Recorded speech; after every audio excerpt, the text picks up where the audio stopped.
विश्वास और शक्ति। जो अपने आप में विश्वास नहीं करता वह नास्तिक है। प्राचीन धर्मों ने कहा है वह नास्तिक है जो ईश्वर में विश्वास नहीं करता। नया धर्म कहता है वह नास्तिक है जो अपने आप में विश्वास नहीं करता। विश्वास, अपने आप में विश्वास, ईश्वर में विश्वास, यही मानवता का रहस्य है। यदि तुम पुराण के 33 करोड़ देवताओं और विदेशियों द्वारा बतलाए हुए सब देवताओं में भी विश्वास करते हो, पर यदि अपने आप में विश्वास नहीं करते तो तुम्हारी मुक्ति नहीं हो सकती। अपने आप में विश्वास करो, उस पर स्थिर रहो और शक्तिशाली बनो। सफलता प्राप्त करने के लिए जबरदस्त सतत प्रयत्न और जबरदस्त इच्छा रखो। प्रयत्नशील व्यक्ति कहता है मैं समुद्र पी जाऊंगा, मेरी इच्छा से पर्वत टुकड़े टुकड़े हो जाएंगे। इस प्रकार की शक्ति और इच्छा रखो, कड़ा परिश्रम करो, तुम अपने उद्देश्य को निश्चित पा जाओगे। यह एक बड़ी सच्चाई है। शक्ति ही जीवन और कमजोरी ही मृत्यु है। शक्ति परम सुख है, अजर अमर जीवन है। कमजोरी कभी न हटने वाला बोझ और यंत्रणा है। कमजोरी ही मृत्यु है। संसार को बस कुछ 100 साहसी स्त्री पुरुषों की आवश्यकता है। उस साहस का अभ्यास करो जिसमें सच्चाई जानने की हिम्मत है, जिसमें जीवन के सत्य को बतलाने की हिम्मत है, जो मृत्यु से नहीं कांपता, मृत्यु का स्वागत करता है और मनुष्य को बतलाता है कि वह अमर आत्मा है। समस्त विश्व में कोई उसका हनन नहीं कर सकता। तब तुम स्वतंत्र हो जाओगे। कर्म करना बहुत अच्छा है, पर वह विचारों से आता है। इसलिए अपने मस्तिष्क को उच्च विचारों और उच्चतम आदर्शों से भर लो। उन्हें रात दिन अपने सामने रखो। उन्हीं में से महान कार्यों का जन्म होगा। संसार की क्रूरता और पापों की बात मत करो। इसी बात पर खेद करो कि तुम अभी भी क्रूरता देखने को विवश हो। इसी का तुमको दुख होना चाहिए कि तुम सब और केवल पाप देखने के लिए बाध्य हो। यदि तुम संसार की सहायता करना आवश्यक समझते हो तो उसकी निंदा मत करो, उसे और अधिक कमजोर मत बनाओ। पाप, दुख आदि सब क्या है? कुछ भी नहीं, वे कमजोरी के ही परिणाम हैं। इस प्रकार के उपदेशों से संसार दिन प्रतिदिन अधिकाधिक कमजोर बनाया जा रहा है। असफलता की चिंता मत करो, वे बिल्कुल स्वाभाविक हैं। वे असफलताएं जीवन के सौंदर्य हैं। उनके बिना जीवन क्या होता? जीवन में यदि संघर्ष न रहे तो जीवित रहना ही व्यर्थ है। इसी संघर्ष में है जीवन का काव्य। संघर्ष और त्रुटियों की परवाह मत करो। मैंने किसी गाय को झूठ बोलते नहीं सुना, पर वह केवल गाय है, मनुष्य कभी नहीं। इसलिए इन असफलताओं पर ध्यान मत दो। ये छोटी छोटी फिसलने हैं। आदर्श को सामने रखकर 1000 बार आगे बढ़ने का प्रयत्न करो। यदि तुम 1000 बार भी असफल होते हो तो एक बार फिर प्रयत्न करो। विश्व की समस्त शक्तियां हमारी हैं। हमने अपने हाथ अपनी आंखों पर रख लिए हैं और चिल्लाते हैं कि सब ओर अंधेरा है। जान लो कि हमारे चारों ओर अंधेरा नहीं है। अपने हाथ अलग करो, तुम्हें प्रकाश दिखाई देने लगेगा जो पहले भी था। अंधेरा कभी नहीं था, कमजोरी कभी नहीं थी। हम सब मूर्ख हैं जो चिल्लाते हैं कि हम कमजोर हैं, अपवित्र हैं। कमजोरी का इलाज कमजोरी का विचार करना नहीं, पर शक्ति का विचार करना है। मनुष्य को शक्ति की शिक्षा दो जो पहले से ही उनमें है। अपने आप में विश्वास रखने का आदर्श ही हमारा सबसे बड़ा सहायक है। सभी क्षेत्रों में यदि अपने आप में विश्वास करना हमें सिखाया जाता और उसका अभ्यास कराया जाता तो मुझे विश्वास है कि हमारी बुराइयों तथा दुखों का बहुत बड़ा भाग आज मिट गया होता। यदि मानव जाति के आज तक के इतिहास में महान पुरुषों और स्त्रियों के जीवन में सबसे बड़ी प्रवर्तक शक्ति कोई है तो वह आत्मविश्वास ही है। जन्म से ही यह विश्वास रहने के कारण कि वे महान होने के लिए पैदा हुए हैं, वे महान बने। हम देख सकते हैं कि एक तथा दूसरे मनुष्य के बीच अंतर होने का कारण उसका अपने आप में विश्वास होना और न होना ही है। अपने आप में विश्वास होने से सब कुछ हो सकता है। मैंने अपने जीवन में इसका अनुभव किया है, अब भी कर रहा हूँ, और जैसे जैसे मैं बड़ा होता जा रहा हूँ मेरा विश्वास और भी दृढ़ होता जा रहा है। क्या तुम जानते हो तुम्हारे भीतर अभी भी कितना तेज, कितनी शक्तियां छुपी हुई हैं? क्या कोई वैज्ञानिक भी इन्हें जान सका है? मनुष्य का जन्म हुए लाखों वर्ष हो गए, पर अभी तक उसकी असीम शक्ति का केवल एक अत्यंत क्षुद्र भाग ही अभिव्यक्त हुआ है। इसलिए तुम्हें यह न कहना चाहिए कि तुम शक्तिहीन हो।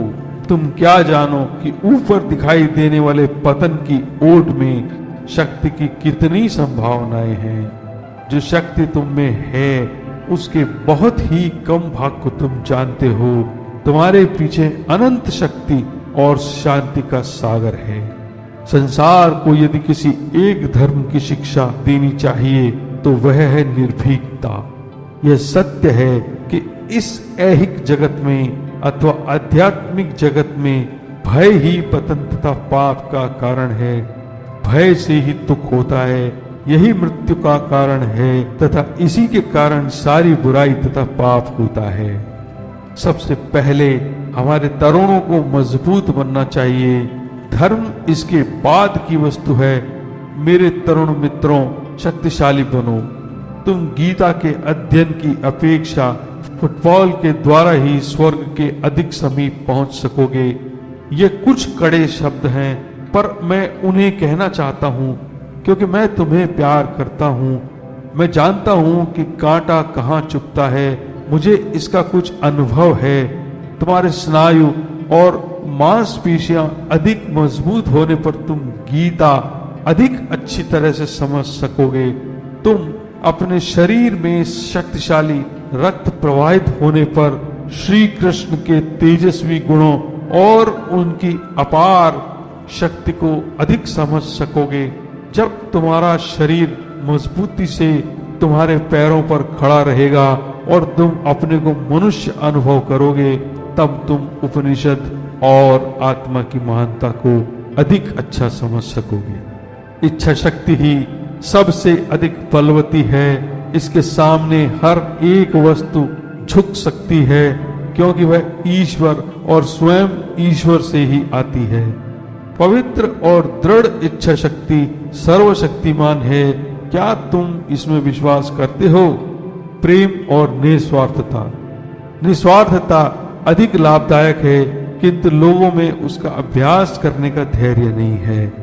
उच्च स्थान पर खड़े होकर और हाथ में कुछ पैसे लेकर यह न कहो, ए भिखारी आओ यह लो, परंतु इस बात के लिए उपकार मानो कि तुम्हारे सामने वह गरीब है जिसे दान देकर तुम अपने आप की सहायता कर सकते हो।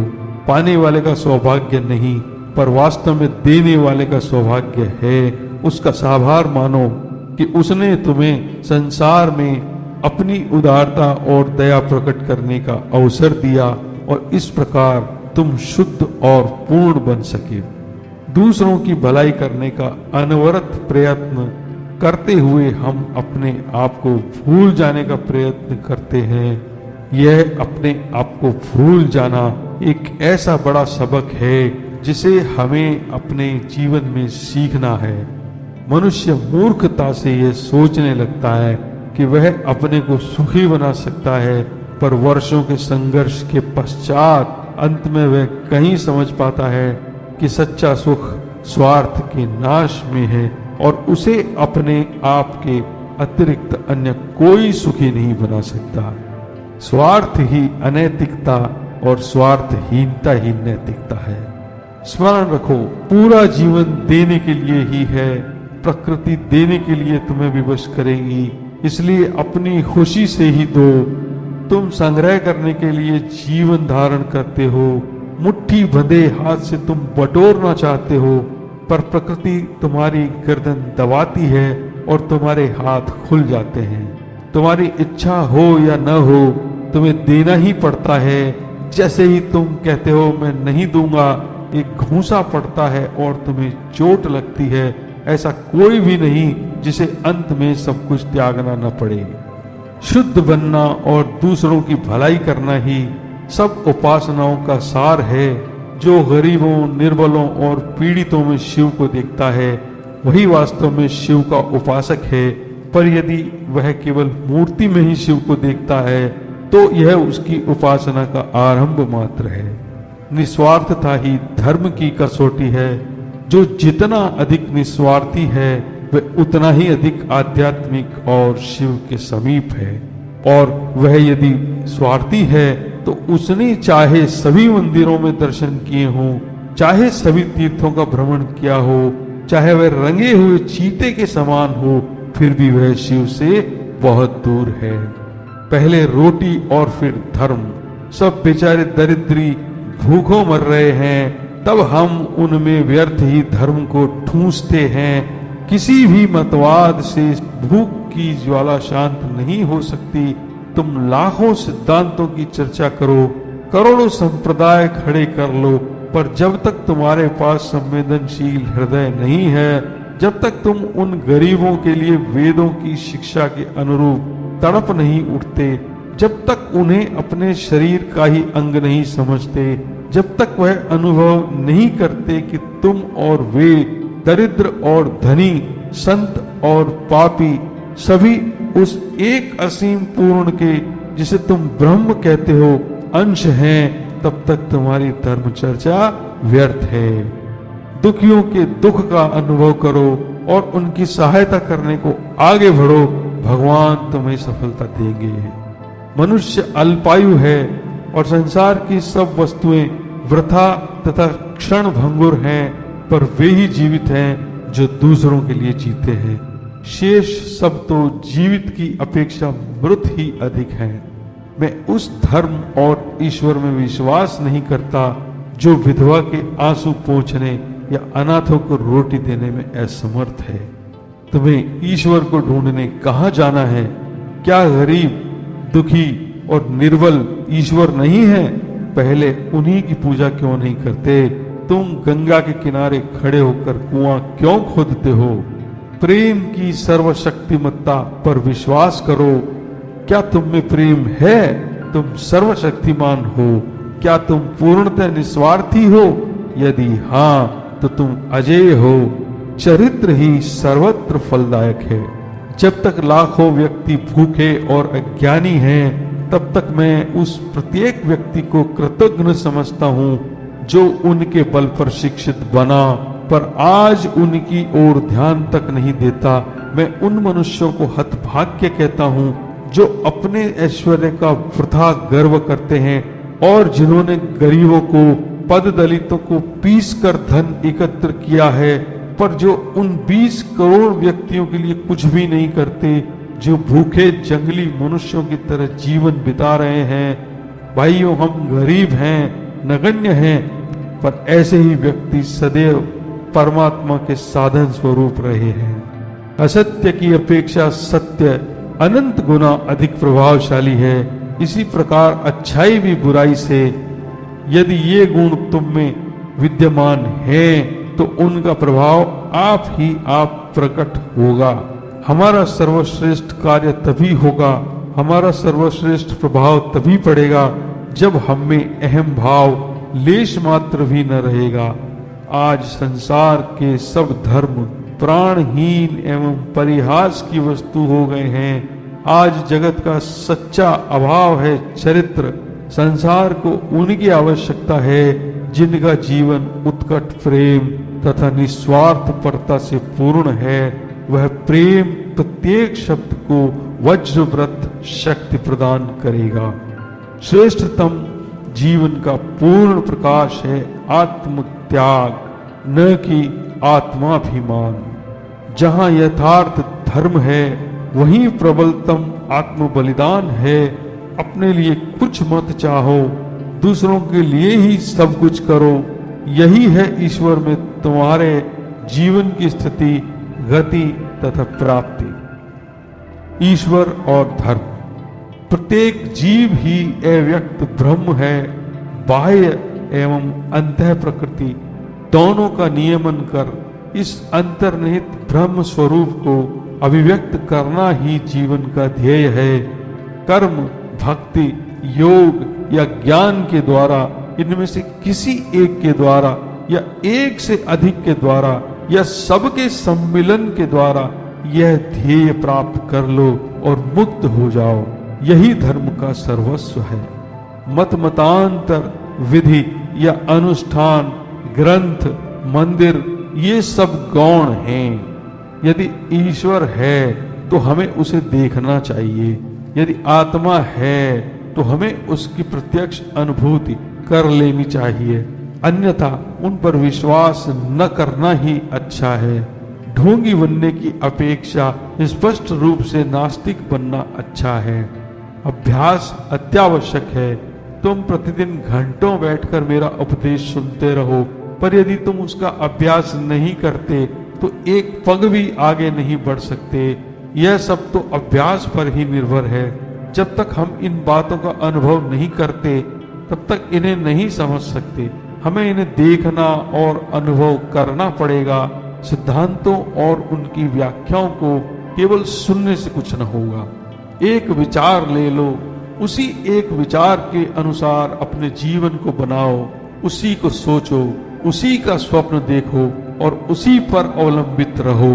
अपने मस्तिष्क, मांसपेशियों, स्नायुओं और शरीर के प्रत्येक भाग को उसी विचार से ओतप्रोत होने दो और दूसरे सब विचारों को अपने से दूर रखो। यही सफलता का रास्ता है और यही वह मार्ग है जिसने महान धार्मिक पुरुषों का निर्माण किया है। कोई भी जीवन असफल नहीं हो सकता। संसार में असफल कही जाने वाली कोई वस्तु है ही नहीं। सैकड़ों बार मनुष्य को चोट पहुंच सकती है, हजारों बार वह पछाड़ खा सकता है, पर अंत में वह यही अनुभव करेगा कि वह स्वयं ही ईश्वर है। ईसा के इन शब्दों को स्मरण रखो। मांगो वह तुम्हें मिलेगा, ढूंढो तुम उसे पाओगे, खटखटाओ और वह तुम्हारे लिए खुल जाएगा। ये शब्द पूर्ण रूप से सत्य है, न आलंकारिक है न काल्पनिक। बाह्य प्रकृति पर विजय प्राप्त करना बहुत अच्छी और बहुत बड़ी बात है, पर अंतः प्रकृति को जीत लेना इससे भी बड़ी बात है। अपने भीतर के मनुष्य को वश में कर लो। मानव मन के सूक्ष्म कार्यों के रहस्य को समझ लो और उसके आश्चर्यजनक गुप्त भेद को अच्छी तरह जान लो। ये बातें धर्म के साथ अच्छेद्य भाव से संबद्ध है।